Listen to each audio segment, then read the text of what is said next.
Okay, so I've not done much with this turbo build I'm doing for my nephew.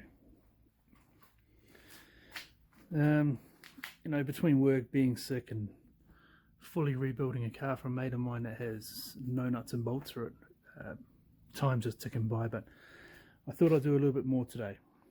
So this is the long block so far. It's, you know, if you go back and watch some of the other videos, it's been stripped, it's been cleaned, it's been honed, everything's been checked, it's been put back together with the bearings that came out of it because they were still in great condition. Put a new set of rings in it, rebuilt the head. I did port and polish the head, just mild, and then relap all the valves, fully rebuild it all. So that's all good to start rebuilding with. Here's some of the bits that we're putting on today. I have gone through and surfaced everything, cleaned everything, found nuts and bolts and stuff, so it should go relatively simple.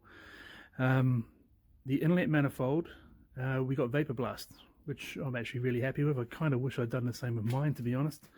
It's been ages stripping, cleaning and painting mine, but that came up really, really nice. I'll put up some pictures of what it looked like before, but so all of this can go on today, and then we'll just go from there, but it is something to do. So everything's been cleaned, surfaces have been prepped, new gaskets, that's been surfaced, that's been surfaced, so it should go relatively pretty easy.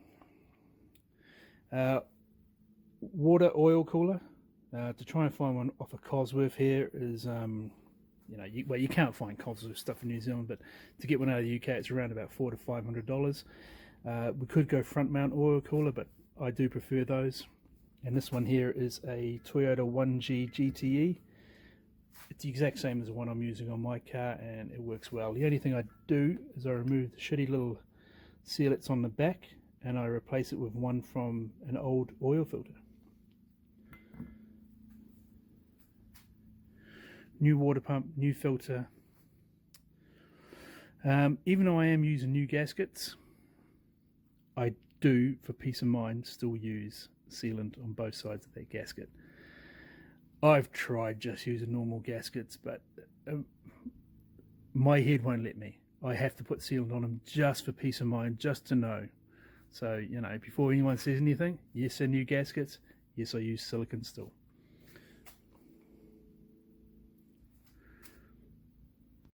So I think we'll start with auxiliary drive. All been cleaned. We'll put some assembly lube in there and get it together as well.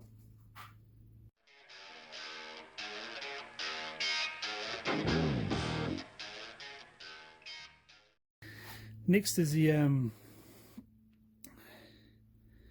gear drive to drive the oil. There's no oil pump in it at the moment, so I will drop that in later on when I put the oil pump in. But for now, we can put the gear in.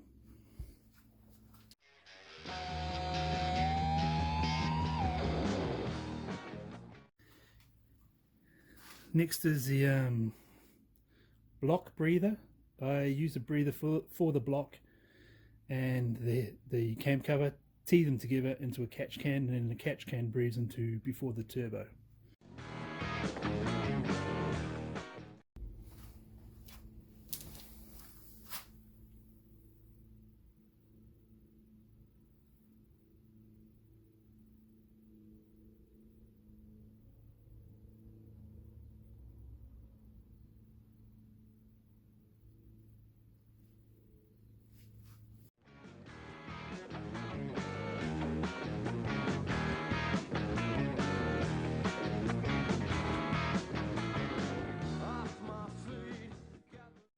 Just like to make sure that there is sitting even with the sump, with the bottom of the engine, just so the sump doesn't set off.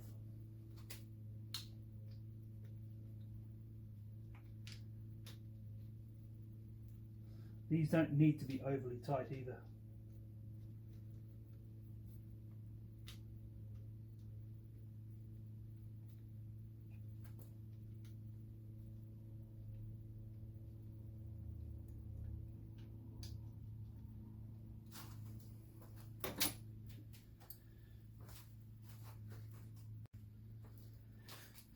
next we'll do the water pump.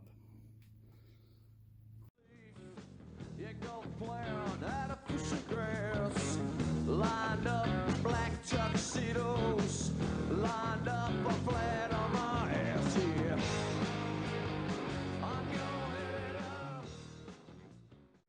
So next we'll throw the water oil cooler on. So as you can see, I just removed the spline from in there that the oil filter would normally screw onto. That bolt there replaces it. It's the same thread Toyota and Ford, so it makes life easier.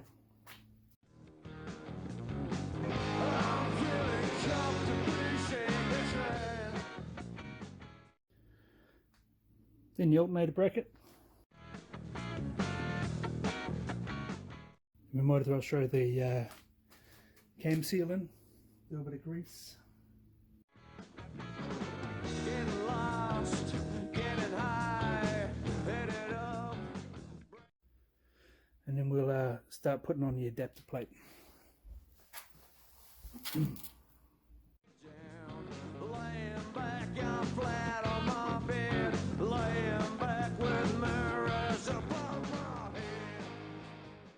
So there's the adapter plate all on. Those studs have been Loctited from the back as well as, you know, threaded through, so they hold on very, very well. I did convert to the longer studs like I eventually did on mine. I had the shorter ones, but you could only get a couple of turns of a nut onto one, so when I redid mine I bought more bolts. So that hole there is a common hole that started this whole thing off for me. That's a common hole between a Pinto and a Nissan GTR manifold, so that uses actually a bolt that holds them both on. So next we'll go for the ITBs, and next we've got the ITBs.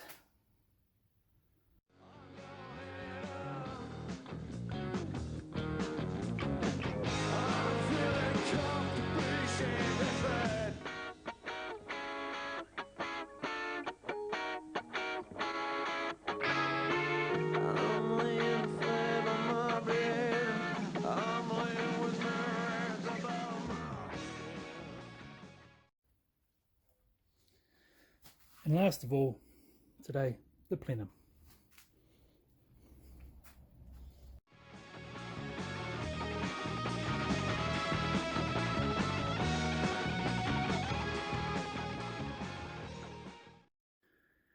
Right, so there you go. That's it so far. It's starting to look pretty good, you know. The manifolds always make these things look nicer, and we'll try and, you know, in mine it's all covered up by the coil packs and all that sort of stuff, but we'll try and do this one a little bit different. It's going to get a top mount manifold.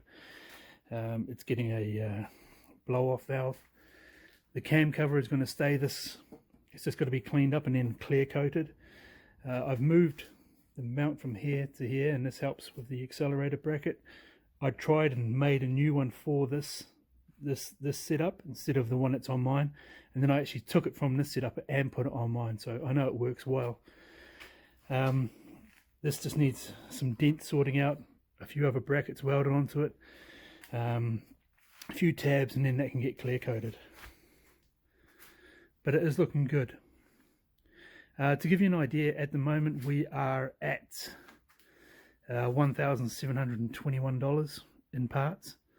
That includes everything you see here: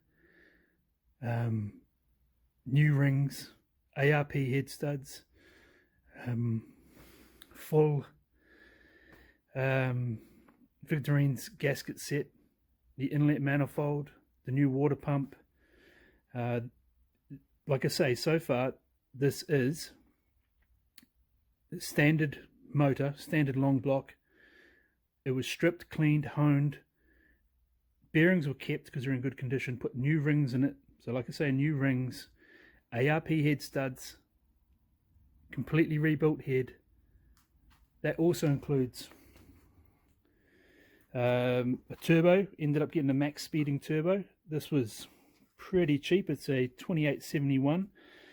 Still good condition turbos, you know, and they seem to get a good reputation. But that turbo and a log manifold, I found a company here in New Zealand that make log manifold kits for 4 6-cylinder engines, and I asked him if he had a template or a manifold flange for a Pinto. He said he had one on file, so he's going to make me the kit and send it to me. So the turbo and the manifold were around about $500 for both. But this whole tally so far, that long block as it stands, with all of this stuff, including the turbo, the manifold, the trigger wheels, the sensors, we are at $1,720 or $21 in parts. You know, so far all of this is less than trying to find or trying to buy a set of 48 or 50 millimeter Webers for an engine you're trying to get 180 horsepower out of. So this will fast exceed 180 horsepower, and it's less than a set of carbs so far. Yes, the ECU will be expensive, but this engine will still be built for way less than what it costs you to build a twin carbed 180 horsepower motor. And so far I am at around about, I think it's 30 hours in labour so far. So that's not too bad. So if you want to have a go, have a go. It doesn't have to be expensive. But like I say, all of this and all of that so far for less than a set of carbs. Pretty bloody good if you ask me. Thanks for watching. And of course, all wrapped up again. But wait till next update.